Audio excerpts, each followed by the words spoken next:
Well, fine, Johnny. I'd like to help you out, but what do you want me to do? For 2 decades, Marshal Matt Dillon held Dodge City together with a quiet, steady authority. Through James Arness, Gunsmoke found its backbone, the one presence every story depended on. But in his final episode, that image doesn't just shift, it breaks. The man who once felt untouchable suddenly looks worn down, almost unfamiliar. And it's that change that makes the episode so difficult to sit through. What exactly happened in that last appearance? And why did it leave fans unsettled long after it ended? Stay with us, because this final chapter isn't as simple as it seems. The real Matt Dillon, A Life Beyond Dodge. For 20 years, television audiences rode into Dodge City with Marshal Matt Dillon on a weekly basis. And when Gunsmoke finally ended in 1975, James Arness had quietly become one of the most familiar figures in American homes. Standing 6'7" and speaking with the slow authority of a man who had seen it all, Arness didn't just play a lawman. He defined one, the strong, decent presence that held everything together for a generation raised on Westerns. But that image, as solid as it felt, wasn't the full story. Behind it was a modest man from Minnesota who never expected fame, never chased it, and never tried to become anything other than who he already was.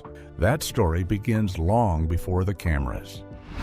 Back in Minneapolis, where he was born into a family shaped by quiet discipline and history. His father, Rolf Cirkler Arness, was a businessman with Norwegian roots. His mother, Ruth Dusler, a journalist with German ancestry. Even the family name carried its own shift. Originally Orsnes, it was changed to Ornes when his grandfather left Norway in 1887, a small decision that would carry forward into a completely different life. He grew up in a Methodist home, steady and structured, alongside his younger brother, who would later become known as Peter Graves. But at the time, they were just 2 boys moving through ordinary days, long before Hollywood ever entered the picture. School never quite held his attention. He passed through John Burroughs Grade School, then Washburn and West High School in Minneapolis, not as a standout student, but as someone already pulled towards something else, because outside the classroom, life had already started. He worked as a courier for a jewelry wholesaler. He loaded and unloaded railway boxcars at the Chicago, Burlington, and Quincy Railroad freight yards. He even spent time logging in Pierce, Idaho. By the time he graduated in June 1942, it wasn't because school had shaped him. It was because he had pushed through it. That fall, he entered Beloit College, and for a moment, things changed. He joined the campus choir, became part of the Beta Theta Pi fraternity, stepped into a different kind of rhythm. But even then, there was something else pulling at him. He wanted to be a naval fighter pilot. It was the kind of dream that matched his size and presence. Except it didn't. His eyesight raised concerns, but more than that, his height, 6 feet, 7.5 inches, ended the possibility completely. The limit for aviators was set far below him. And just like that, the path he had imagined closed before it even began. Not long after, his life shifted again, this time with no control over where it would lead. He was drafted into the U.S. Army in March 1943 and reported to Fort Snelling in Minnesota. From there, everything moved quickly. By January 22, 1944, he was landing at Anzio, a rifleman stepping into uncertainty. And because of his height, he was the first man ordered off the landing craft, sent ahead to determine the depth of the water. It rose to his waist. It was the kind of moment that says everything without needing to be explained. Then came the injury, severe, life-altering.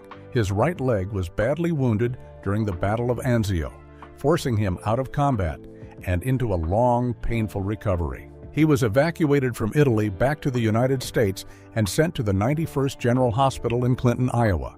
And that's where the real waiting began. Surgery after surgery, time stretching, the kind of recovery that doesn't just heal a wound, but changes the direction of everything that comes after. His brother visited him during that time, offering something simple but steady. A reminder not to worry too much about what had been lost, that there could still be a future, maybe even in radio. By January 29, 1945, he was honorably discharged, but he didn't leave the war behind completely because the injury stayed with him. For the rest of his life, the pain lingered, sometimes quiet, sometimes sharp. And years later, while filming Gunsmoke, it would resurface during long days on horseback, a reminder of something far removed from the world audiences saw on screen. Still, what he carried wasn't just pain, it was recognition. The Bronze Star, the Purple Heart, the American Campaign Medal, the European African Middle Eastern Campaign Medal with 3 bronze battle stars and an arrowhead device, the World War II Victory Medal, and the Combat Infantryman Badge, each one marking where he had been. The John Wayne Connection, a friendship that changed history. After the war, the direction of his life didn't snap into place overnight. It shifted quietly. Back in Minneapolis, James Arness stepped into radio, working as an announcer at WLOL in 1945. It wasn't glamorous, but it was a start. A voice, steady and recognizable, finding its way into people's homes long before his face ever did. But radio wasn't where the story was heading. Not really. There was something bigger pulling at him, something uncertain enough that it required a leap. And he took it, hitchhiking all the way to Hollywood, chasing an opportunity he didn't fully understand yet, just knowing it was there. Once he arrived, it wasn't instant. It was door after door, agency after agency, casting calls that didn't promise anything. But slowly, something began to stick, enough for RKO to bring him in, enough for them to change his name from Arness to Arness. A small adjustment, but one that marked the beginning of something new. His first appearance came in The Farmer's Daughter, playing alongside Loretta Young. It wasn't a leading role, just a starting point, but it placed him inside the system, and that was all he needed. From there, his presence started to build, not loudly, not all at once, but steadily. He moved through westerns, the genre that would eventually define him, but he didn't stay confined to it. He stepped into science fiction too, taking on roles in The Thing from Another World, where he played the creature itself and them, showing a range that people didn't always expect from him. And somewhere in that stretch, a connection formed that would quietly change everything. He became close friends with John Wayne, not just professionally, but personally, and through that relationship came opportunity. Supporting roles in films like Big Jim McLean, Hondo, Island in the Sky, and The Sea Chase. Then something more direct. A lead role in Gun the Man Down, produced under Wayne's own company. It wasn't just work, it was positioning. And then came the story people still repeat, though not always correctly. The idea that John Wayne turned down the role of Matt Dillon in Gunsmoke. That part isn't true. What is true is simpler and more important. Wayne recommended Arness. That was the move that mattered. In 1955, Wayne even appeared in the prologue of the first episode, personally introducing him, framing him in a way before audiences even saw him step into the role. From there, everything locked into place. He adjusted his look, darkening his naturally blonde hair, trained with Arvo Ojala to handle a gun with precision, stepped into a character that wasn't just written, but lived through posture, silence, and restraint. And the show didn't just work. It lasted. For 2 decades, Gunsmoke ran at the center of American television. Alongside cast members like Milburn Stone, Amanda Blake, Dennis Weaver, Ken Curtis, Burt Reynolds, and Buck Taylor, Arness became part of something that stretched far beyond a typical series. It held its place in the top ratings year after year. It ran for 20 seasons. It became the longest-running primetime drama of its time. And more than that, it never lost its core. Because unlike other shows that change focus, Matt Dillon stayed at the center of every single season. Every episode reinforced that same steady presence audiences had come to rely on. By the time it ended in 1975, it didn't feel like just a show going off the air. It felt like something constant finally stepping away, but he didn't disappear with it. He stayed in that world, returning to Westerns through projects like How the West Was Won, and later stepping back into the role that defined him through a series of made-for-television Gunsmoke films between 1987 and 1994. There were small shifts along the way. A brief turn as a city police officer in McLean's Law. A different kind of role, but one that didn't quite stick the same way. Still, his presence carried, especially overseas. In Europe, How the West Was Won found a second life, turning him into something of a cult figure, even more embraced there than in the United States. And as time moved forward, he began to look back. In 2001, he released James Arness, an autobiography with a foreword by Burt Reynolds, someone who had once shared the screen with him during the Gunsmoke years. There was a sense of urgency in that decision, not rushed but aware. A recognition that if his story was going to be told in his own words, it had to be done while he still could. And that realization says a lot about the man behind everything people thought they knew. The making of an icon. By the time James Arness stepped into the lead role on Gunsmoke, he wasn't new to acting. He had already built experience, moved through films, and worked alongside established names. But none of that quite prepared him for what this role demanded. Because almost immediately, the weight of it hit, the pace, the responsibility, the sheer volume of work. As the series began rolling, he found himself at the center of everything. Not just present, but constant. Scene after scene, page after page. In those early episodes, he was everywhere, carrying the story in a way he never had before. At first, it felt manageable, even comfortable, but that didn't last. Something started to change the moment he began working closely with the rest of the cast. Actors like Dennis Weaver, Milburn Stone, and Amanda Blake weren't just experienced, they were precise. They understood rhythm, nuance, and the small details that bring a scene to life. And standing next to that, Arness began to notice the gap. It wasn't loud, it wasn't something anyone called out, but he felt it. That quiet awareness that he was still catching up, still figuring things out, while everyone else seemed to already know exactly where to stand, how to move, and how to land a moment. That feeling didn't pass after a few episodes. It stayed, followed him through the entire first season. And as the weeks went by, the pressure didn't ease. It tightened. Each new script brought more work, longer scenes. He would show up in the morning and find 8 pages waiting for him on an interior set, then step outside and face another 6 pages on location. It wasn't just about memorizing lines. It was about holding the character together through all of it. And at that point, he didn't fully know how to do that yet. He later realized that part of the struggle came from something simple. He had never had to carry a role this large before. He didn't yet understand how much work it took to fully settle into a character like Matt Dillon, to make him consistent, believable, and grounded across every scene. So the anxiety built, quietly but steadily, and it started to show.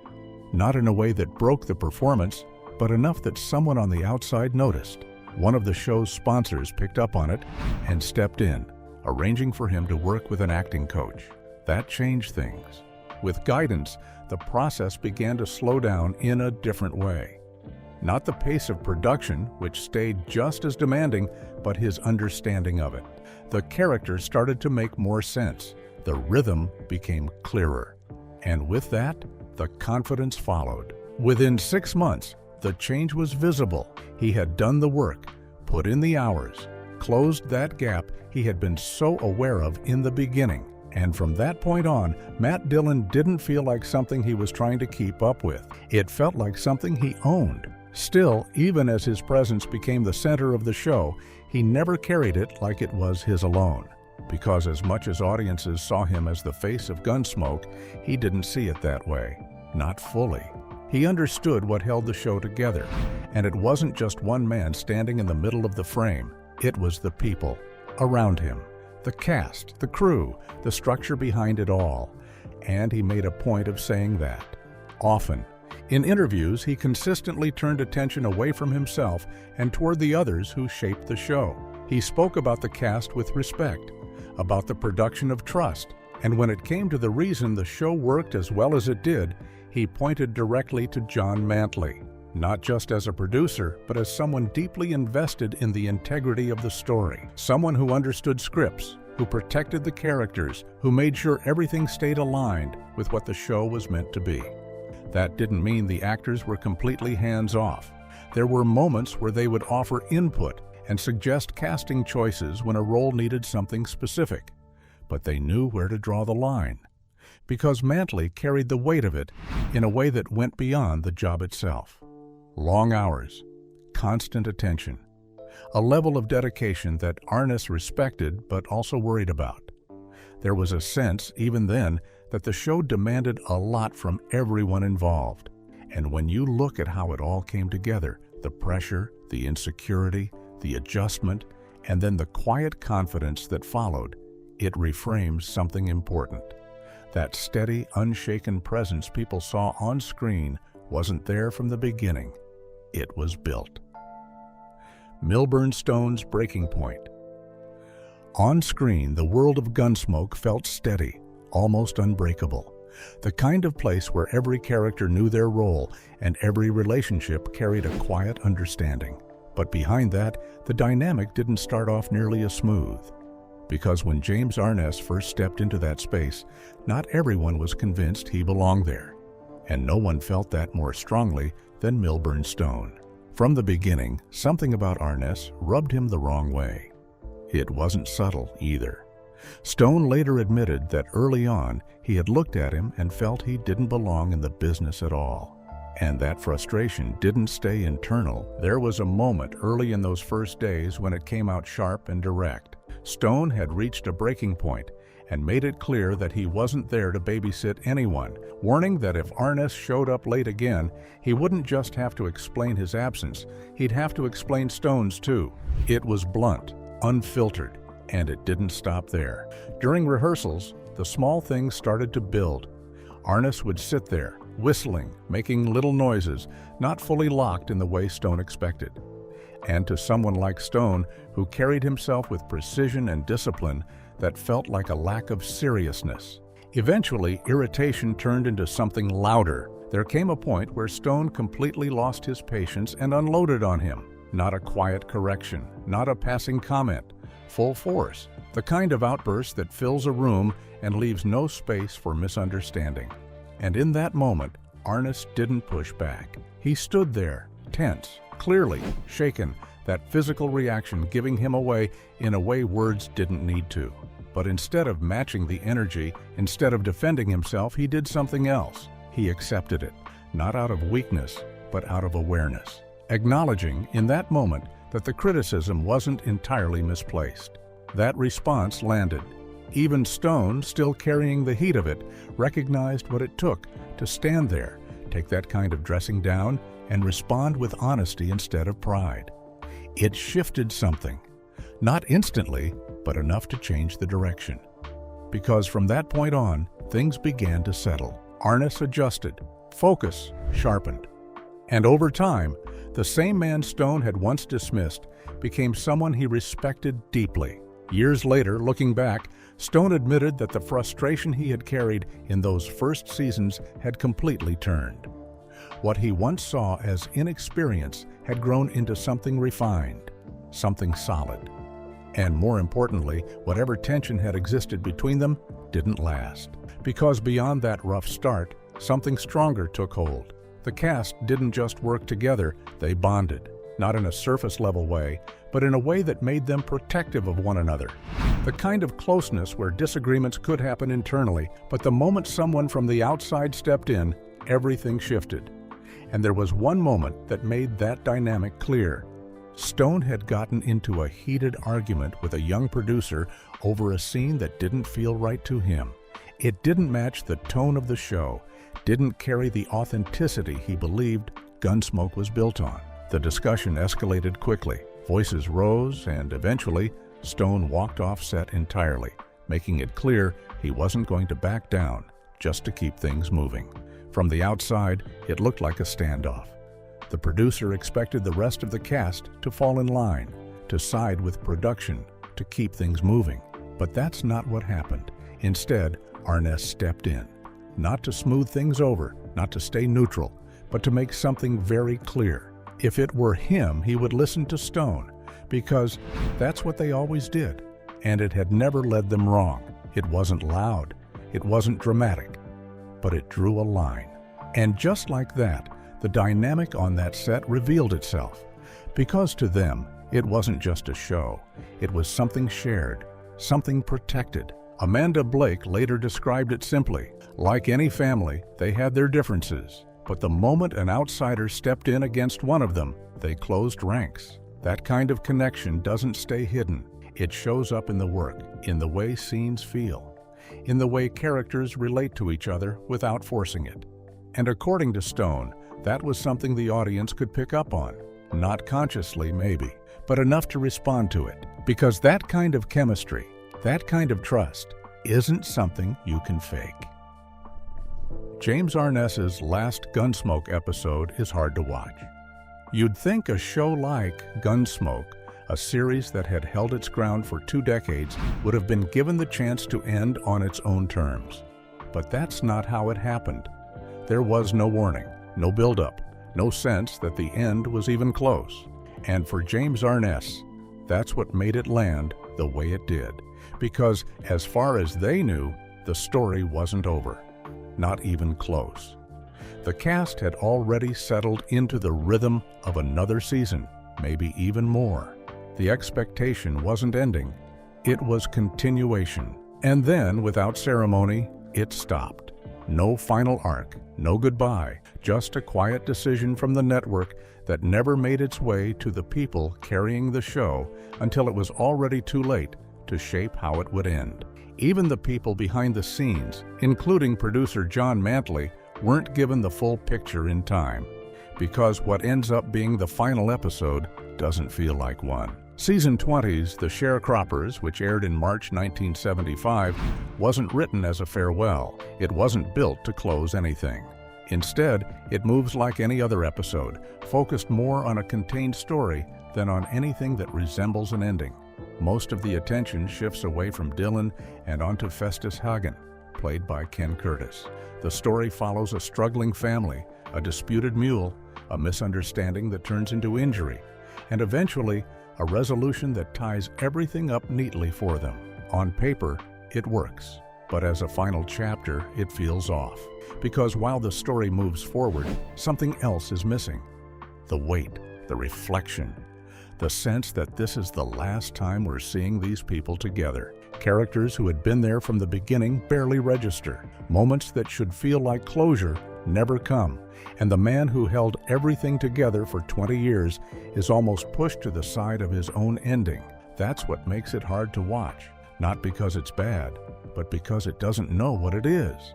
Even critics at the time picked up on that disconnect. Some described it as a low-key, almost casual episode, one that gave no indication that something this significant was coming to an abrupt end. And viewers felt it too. Some looked back at it with frustration, pointing out how strange it was that only one major character carried the episode while others faded into the background. Others questioned why a show with strong ratings wasn't given the space to craft a proper send-off. But not everyone saw it the same way. There were those who viewed it differently, less as a failed finale and more as a quiet, almost understated goodbye. Something simple, light, a final look at the kind of everyday conflicts the show had always been built on. Still, even that perspective doesn't fully erase the feeling left behind.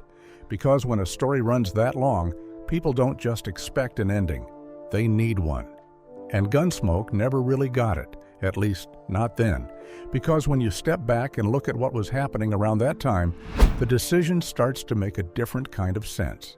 Not a satisfying one, but a clearer one. By the mid-1970s, television itself was shifting. The era of rural storytelling, the quiet towns, the wide open land, the steady moral worlds was starting to fade. In its place came something sharper, more modern, more willing to deal with the tensions shaping real life. This shift became known as the Rural Purge. It wasn't aimed at Gunsmoke alone. It swept through an entire style of television. Shows like Green Acres, Petticoat Junction, Mayberry, RFD, Lassie, and the Beverly Hillbillies were all pulled off the air as networks began chasing a different kind of audience. Even long-running giants like Bonanza only managed to hold on a little longer before the shift caught up with them too. Because the audience had changed. The 1960s had reshaped the country in ways television couldn't ignore. Civil rights movements, second-wave feminism, political unrest, the Vietnam War, everything was pushing viewers towards stories that felt more immediate, more reflective of the world they were actually living in. And so, the shows that replaced them looked different. Series like All in the Family and MASH stepped in, bringing sharper dialogue, heavier themes, and a willingness to challenge audiences instead of comforting them. Compared to that shift, Gunsmoke, despite occasionally touching on deeper issues, still belonged to an earlier rhythm, a steadier, more contained world, and that made it vulnerable. So when the network made its decision, it wasn't just about one show. It was about where television was heading. Still, knowing that doesn't soften how it happened, because for the people inside it, the cast, the crew, and the ones who had carried it for 20 years, it didn't feel like part of a larger transition. It felt sudden, unfinished. And when you go back to that final episode now, knowing all of this, the awkwardness of it lands even harder. Because you're not just watching a story end. You're watching a story that didn't get the chance to. What Gunsmoke episode is your favorite till this very day? Share your thoughts with us in the comments below. Don't forget to like, share, and subscribe. Also click the next video shown on your screen. You will enjoy it.